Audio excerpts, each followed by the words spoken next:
इस फिल्म की शुरुआत दो साइंटिस्ट को दिखाते हुए होती है जो कि एक अंडरग्राउंड जगह पर होते हैं और ये यहाँ पर एक सीक्रेट प्रोजेक्ट पर काम कर रहे थे। इस सीक्रेट मिशन के बारे में इनके अलावा और कोई भी नहीं जानता था और ये सीक्रेट मिशन दुनिया के अलग अलग देशों में किया जा रहा था। लेकिन ये सीक्रेट मिशन हर जगह पर फेल ही रहा और अब ये मिशन अमेरिका और जापान में परफॉर्म किया जा रहा था। इसके बाद सीन चेंज होता है और हमें 5 दोस्तों को दिखाया जाता है जिसमें लड़की का नाम डैना और उसके दोस्त का नाम मार्टी होता है और बाकी इनके दोस्त होते हैं और उस जगह का नाम होता है बुडेरिया। ये लोग वहां पर एक केबिन में रहने जा रहे थे जिसे कि इनके दोस्त ने हाल ही में खरीदा था। जब ये लोग अपने घर से निकल रहे होते हैं तो सामने बिल्डिंग के टेरेस से कोई इन पर नजर रखे हुए था जो कि किसी को इन्फॉर्म करता है कि वो लोग यहाँ से निकल चुके हैं क्योंकि ये जीपीएस पर दिख नहीं रहा। अब रास्ते में ये दोस्त एक पेट्रोल पंप पर रुकते हैं। पेट्रोल पंप का जो ओनर था वो इनसे काफी रूडली बिहेव करता है। वो ना तो इन्हें पेट्रोल देता है और उल्टा इनसे मिसबिहेव करता है। फिर ये लोग उससे बुड एरिया का एड्रेस लेने के बाद यहाँ से चले जाते हैं। बुड एरिया तक जाने और उससे वापस आने का सिर्फ एक ही रास्ता था जो कि एक टनल से होकर जाता था। जब ये लोग उस टनल से होकर गुजर रहे होते हैं तब वहाँ पर एक चील उड़ रही होती है जो कि एक अदृश्य इनविजिबल वॉल से टकराकर खत्म हो जाती है। खैर अब इसके बाद ये सभी फ्रेंड्स उस केबिन तक पहुंच जाते हैं। ये जगह काफी खूबसूरत थी लेकिन हर खूबसूरत जगह के पीछे कुछ डरावना भी होता है। खैर अब केबिन के अंदर जाने पर डायना के एक फ्रेंड को उस रूम में एक काफी क्रीपी पेंटिंग नजर आती है, इसलिए डायना का वो फ्रेंड उस पेंटिंग को हटाकर नीचे रख देता है। फिर वो देखता है कि जिस जगह पर वो पेंटिंग लगी हुई थी वहां पर एक मिरर भी था जिसके आर पार देखा जा सकता था। दूसरी तरफ डैना खड़ी हुई थी। डैना उसे तो नजर आ रही थी लेकिन वो उसे नहीं देख पा रही थी।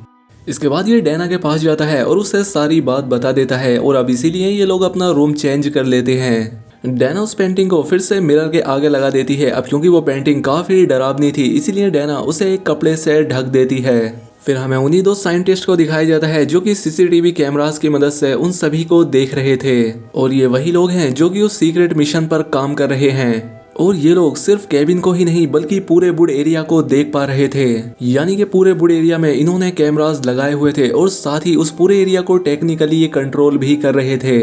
अब इतने में ही इन्हें किसी की कॉल आती है और ये कॉल उसी पेट्रोल पंप के मालिक की होती है। वो इनसे कहता है कि मैंने अपना काम अच्छी तरह से कर दिया है, मैंने उन्हें बिना पेट्रोल दिए ही यहाँ से भगा दिया है, अब वो लोग बचकर कहीं नहीं जा पाएंगे। इसीलिए अब वो साइंटिस्ट शर्त लगाने लगते हैं कि बताओ उन 5 को सबसे पहले कौन सा मॉन्स्टर मारेगा। इसके बाद हमें उन्हीं 5 दोस्तों को दिखाया जाता है जो कि आपस में बातें कर रहे होते हैं। तभी अचानक से बेसमेंट का डोर अपने आप ही खुल जाता है।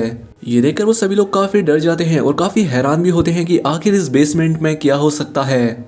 और यही बात जानने के लिए वो बेसमेंट में चेक करने के लिए जाते हैं। वो बेसमेंट में पड़ी चीजों को आकर देखने लगते हैं। मार्टी उन सभी से कह रहा था कि दोस्तों हमें यहाँ से बाहर निकलना चाहिए, ये जगह ठीक नहीं लग रही, लेकिन उसके दोस्त उसकी बात नहीं सुन रहे थे। इसके बाद हमें बेसमेंट में काफी अजीब चीजें देखने को मिलती हैं। साथ ही यहाँ पर कुछ बहुत ही अच्छी चीजें भी थी। ये देखकर वो सभी लोग काफी हैरान हो रहे थे और साथ ही वो चीजें इन्हें अच्छी भी लग रही थी। तभी वहाँ पर डैना को एक डायरी भी मिलती है और वो डायरी होती है एना की। एना ने अपने बारे में किए गए टॉर्चर के बारे में उस डायरी में जिक्र किया था। उसमें एना ने लिखा था कि मेरे फादर ने मुझे और मेरी मदर को काफ़ी टॉर्चर किया, जिसमें उसका एक हाथ कट गया और उसकी मदर मारी गई। साथ ही इस डायरी में ये भी लिखा था कि अगर कोई इस डायरी में लिखे स्पेल्स को पढ़ेगा तो एना की फैमिली फिर से जिंदा हो जाएगी और वो डायरी पढ़ने वाले और बाकी सभी लोगों को भी मार देंगे। ये सुनकर मार्टी काफ़ी डर जाता है। वो सभी लोगों से कहता है कि इस डायरी को मत पढ़ना, लेकिन डैना और उसके दोस्त इन बातों को बेकार मान रहे थे। वो समझ रहे थे कि ऐसा कैसे हो सकता है और ये मुमकिन भी नहीं है। इसीलिए ये लोग उस डायरी में लिखे स्पेल्स को पढ़ने लगते हैं, जिस वजह से जंगल में केबिन से कुछ दूरी पर एना की फैमिली जिंदा हो जाती है। वो लोग अपनी ग्रेव्स से निकलकर बाहर आ रहे थे और अब वो ज़ोंबीज बन चुके थे। साथ ही उन साइंटिस्ट में से जिन्होंने ज़ोंबीज पर बैट लगाई थी वो जीत जाते हैं और उन्हें विनर घोषित कर दिया जाता है और व्हाइट बोर्ड पर उन लोगों का नाम वो साइंटिस्ट लिख देता है। हम उस व्हाइट बोर्ड पर सभी एनिमल्स और उन मॉन्स्टर्स के नाम देख पाते हैं। फिर हमें जापान में हो रहे प्रोजेक्ट की एक फुटेज दिखाई जाती है जहां पर स्कूल के कुछ बच्चों को एक डीमन सोल डरा रही थी। दूसरी तरफ डैना के 2 फ्रेंड जंगल में घूमने के लिए जाते हैं और वो साइंटिस्ट उन पर नजर रख रहे थे। जंगल में डैना की फीमेल फ्रेंड पर एक ज़ोंबी अटैक कर देता है। तब उस लड़की का फ्रेंड कर्ट यानी कि अपना थोर भाई उसे बचाने की कोशिश करता है, लेकिन वो ज़ोंबी उसे भी घायल कर देता है और बाद में वो ज़ोंबी उसकी फीमेल फ्रेंड को बड़ी ही बुरी तरह से मार देता है। अब जैसे ही वो लड़की मरती है एक साइंटिस्ट एक लीवर खींचता है जिससे डैना की फीमेल फ्रेंड का ब्लड एक ऐसी जगह पर आ जाता है जहां पर की बॉडीज की आउटलाइन थी। उसका खून बॉडी की आउटलाइन को फिल कर देता है।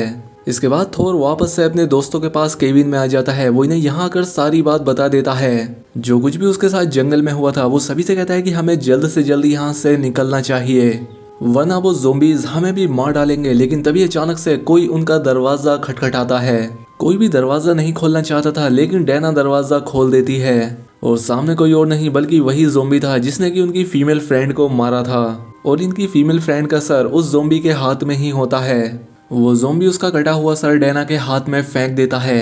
तो ये सभी लोग उस दरवाजे को बंद कर देते हैं। जिसके बाद डैना का वो फ्रेंड कहता है कि अगर हमें जिंदा रहना है तो सभी खिड़की और दरवाजों को बंद करना होगा और सभी लोग एक ही जगह पर इकट्ठा रहेंगे। उनका ये आइडिया सुनकर वो साइंटिस्ट परेशान हो जाते हैं, क्योंकि वो ये सोचने लगते हैं कि कहीं वो अपने इस आइडिया से सरवाइव न कर लें। इसीलिए वो एक बटन दबाकर एक केमिकल गैस रिलीज कर देते हैं, जिससे डैना के फ्रेंड का मूड बदल जाता है। फिर वो सभी को अलग होने के लिए कहता है, जिसके बाद सभी लोग अपने अपने रूम में चले जाते हैं। उनके अपने रूम में जाते ही उनके दरवाजे लॉक हो जाते हैं। मार्टी को अपने रूम में कैमरा और वायर्स नजर आती हैं, जिससे वो समझ जाता है कि कैमरा की मदद से उन पर नजर रखी जा रही है और साथ ही पूरे केविन को टेक्निकली कंट्रोल भी किया जा रहा है। अभी मार्टी ये सब सोच ही रहा होता है कि तभी विंडो से एक ज़ोंबी उस पर अटैक कर देता है। वो ज़ोंबी मार्टी को उसके रूम से बाहर खींचकर ले जाता है। ऐसा लग रहा था जैसे मार्टी मर चुका हो और एक बार फिर से उसके खून से बॉडी की आउटलाइन फिल होती है। अब इन पांचों में से सिर्फ 3 दोस्त रह गए थे, जो कि अपनी उसी वैन में बैठकर यहाँ से भागने की कोशिश कर रहे थे। इसके बाद हमें वो जापान वाला प्रोजेक्ट दिखाया जाता है, जहाँ पर उन स्कूल के बच्चों ने एक रिचुअल करके उस डीमन सोल को मेंढक में बदल दिया था, जिससे ये बात तो साबित हो चुकी थी कि जापान वाला प्रोजेक्ट भी फेल हो चुका है और अब सिर्फ अमेरिका वाला प्रोजेक्ट रह गया था, जो कि उन दोस्तों पर किया जा रहा था।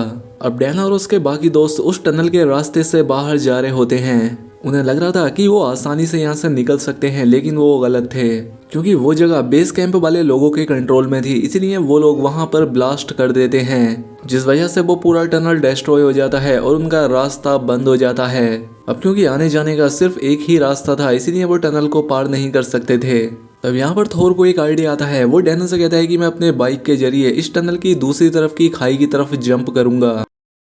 देखो तुम लोग वैन के अंदर ही रहना, मैं वहां से मदद लेकर ही वापस आऊंगा। लेकिन अब जैसे ही थोर ऐसा करता है, वो इनविजिबल बॉल से टकराकर उस खाई में गिर जाता है और मर जाता है। अब सिर्फ डैना और उसका एक और दोस्त ही जिंदा बचे थे, इसलिए वो वैन में बैठकर किसी दूसरे रास्ते को ढूंढने के लिए निकल पड़ते हैं। लेकिन इस वैन में एक ज़ोंबी भी छिपा बैठा था, जो कि एक रोड को डैना के फ्रेंड के गर्दन के आर पार कर देता है, जिससे डैना की गाड़ी का बैलेंस खराब हो जाता है और वो जाकर पानी में गिर जाती है। यहाँ पर डैना किसी तरह से उस ज़ोंबी से बचते हुए पानी से बाहर आ जाती है और तभी यहाँ पर डैना का फ्रेंड मार्टी भी आ जाता है, यानी कि मार्टी अभी भी जिंदा था। लेकिन बेस कैंप के लोग ये नहीं जानते थे कि मार्टी अभी भी जिंदा है, वो उसे मरा हुआ समझ रहे थे। अब मार्टी डैना को बचाकर एक जगह पर लेकर जाता है और ये वही जगह थी जहाँ पर वो ज़ोंबी मार्टी को लेकर आया था। मार्टी डैना को बता रहा होता है कि मैंने तो उस ज़ोंबी के टुकड़े टुकड़े कर दिए थे, लेकिन वो अभी भी जिंदा है। फिर वो डैना को ये बात भी बताता है कि वो लोग कैमरास के थ्रू हम पर नजर रखे हुए थे और इस पूरे एरिया को टेक्निकली कंट्रोल भी किया हुआ है। अब इन लोगों के पास दूसरा कोई ऑप्शन नहीं था, इसलिए ये लोग एक लिफ्ट में बैठ जाते हैं, जिससे ये लोग एक अंडरग्राउंड जगह पर पहुंच जाते हैं जहां पर ये बेस कैंप मौजूद था। रास्ते में इन्हें काफी अजीबोगरीब मॉन्स्टर देखने को मिलते हैं। फिर साइंटिस्ट को भी ये बात पता लग जाती है कि 2 लोग अभी भी जिंदा हैं और वो हमारे बेस कैंप में पहुंच गए हैं। इसलिए हेड साइंटिस्ट उन्हें मारने के लिए अपने एक सिक्योरिटी ऑफिसर को भेजता है, लेकिन ये दोनों मिलकर उस सिक्योरिटी ऑफिसर को मार देते हैं, जिसके बाद ये बाहर आ जाते हैं। यहाँ पर उन्हें एक अनाउंसमेंट सुनाई देती है, जिसमें कहा जा रहा था कि इंसानियत को बचाने के लिए तुम्हें खुद को सेक्रीफाइस करना होगा। इससे वो लोग बहुत ज्यादा डर जाते हैं और जाकर एक रूम में छिप जाते हैं और जिस जगह पर ये लोग जाकर छिपे होते हैं वो भी इस जगह का कंट्रोल रूम था। यहाँ से उन सभी चैम्बर्स को कंट्रोल किया जाता था जिनमें वो मॉन्स्टर, वो एनिमल थे। डैना और मार्टी को पकड़ने के लिए बेस कैंप की पूरी सिक्योरिटी यहाँ पर आ जाती है। तब उनसे बचने के लिए डैना एक रेड बटन को प्रेस करती है। उसके बटन को दबाते ही सभी चैम्बर्स के दरवाजे अपने आप खुल जाते हैं। तब वहां से खतरनाक तरह के मॉन्स्टर और एनिमल निकलकर बाहर आते हैं। वो सभी लोगों का शिकार करके उन्हें अपना निवाला बना लेते हैं उन दोनों साइंटिस्ट के रूम में भी ज़ोंबी और मॉन्स्टर घुस जाते हैं। वो एक साइंटिस्ट को मार देते हैं, लेकिन सीनियर साइंटिस्ट अपनी जान बचाकर वहां से भाग जाता है। तभी यहाँ पर डैना और मार्टी भी आ जाते हैं और वो साइंटिस्ट को भी स्टेप करके मार डालते हैं। फिर वो बेसमेंट में और भी नीचे आ जाते हैं और वो सीक्रेट जगह पर पहुंच जाते हैं जहाँ पर की बॉडी की आउटलाइन थी। वो यहाँ पर 5 बॉडीज की आउटलाइन देखते हैं जो कि इन्हीं फ्रेंड्स की थी। उनमें से 4 बॉडीज की आउटलाइन तो फिल थी। तभी यहाँ पर बेस कैंप की डायरेक्टर आ जाती है। वो डायना और मार्टी को बताती है कि ये सब करने के पीछे हमारा मकसद है। दरअसल हम इंसानों और इंसानियत को बचाने के लिए ये सब कर रहे हैं। कहती है कि एविल गॉड यानी कि बुराई के देवता जो कि जमीन में काफी नीचे रहते हैं, उन्हें हर साल 5 लोगों का खून चाहिए होता है दुनिया की हर कंट्री से। इसलिए हर देश में ये प्रोजेक्ट हर साल किया जाता है ताकि 5 लोगों का खून उन एविल गॉड को दे दिया जाए, उन्हें वो सेक्रीफाइस मिल जाए। लेकिन अगर वो उन्हें 5 सेक्रीफाइस नहीं मिले तो वो खुद जमीन पर आएंगे और पूरी दुनिया को खत्म कर देंगे। वो कहती है कि अब इस प्रोजेक्ट को तुम ही सक्सेसफुल बना सकते हो खुद को सेक्रीफाइस करके, और ये सेक्रीफाइस तुम्हें सूरज निकलने से पहले देना होगा। और ऐसा करने के लिए वो डायरेक्टर डैना को उकसाती है, जिसका असर डैना पर हो भी जाता है। वो अपने दोस्त मार्टी को मारने के लिए उस पर गन पॉइंट कर देती है, लेकिन तभी यहाँ पर एक बुल्फ आकर डैना पर अटैक कर देता है, जिस पर मार्टी उससे वो गन लेकर उस बुल्फ को शूट करने लगता है। इसलिए वो बुल्फ यहाँ से भाग जाता है, जिसके बाद कैंप की डायरेक्टर और मार्टी के बीच एक जबरदस्त फाइट होती है। लेकिन तभी यहाँ पर वो डायरी वाली छोटी बच्ची एना आ जाती है और वो एक कुल्हाड़ी से उस डायरेक्टर पर अटैक करके उसे मार देती है। इसके बाद मार्टी और एना उस डायरेक्टर को धक्का देकर उस जगह पर फेंक देते हैं जहाँ पर वो एविल गॉड रहता है। अब वो समझने लगते हैं कि अब सब कुछ ठीक हो गया है, इसीलिए वो एकदम रिलैक्स होकर बैठते हैं और स्मोक करने लगते हैं। और साथ ही डैना मार्टी से माफी मांगती है कि उसने उस पर गन पॉइंट की, लेकिन सब कुछ नॉर्मल कैसे हो सकता था क्योंकि इन्होंने तो अपने सेक्रीफाइस दिए ही नहीं। लेकिन तभी वहाँ पर जमीन कांपने लगती है और उस कैंप के बीच से एक काफी बड़ा हाथ निकलता है, और वो हाथ किसी और का नहीं बल्कि एविल गॉड का था। यानी कि अब सबके सब एविल गॉड बाहर आ जाएंगे और इंसानियत को ख़त्म कर देंगे। और दी एंड, यहीं पर ये फिल्म ख़त्म हो जाती है। तो दोस्तों उम्मीद करता हूँ आपको ये वीडियो पसंद आई होगी। अगर वीडियो अच्छी लगी हो तो वीडियो को लाइक और कमेंट करके ज़रूर बताएं। साथ ही चैनल पर पहली बार आए तो चैनल को सब्सक्राइब भी कर लें। मिलते हैं हमारी अगली वीडियो में।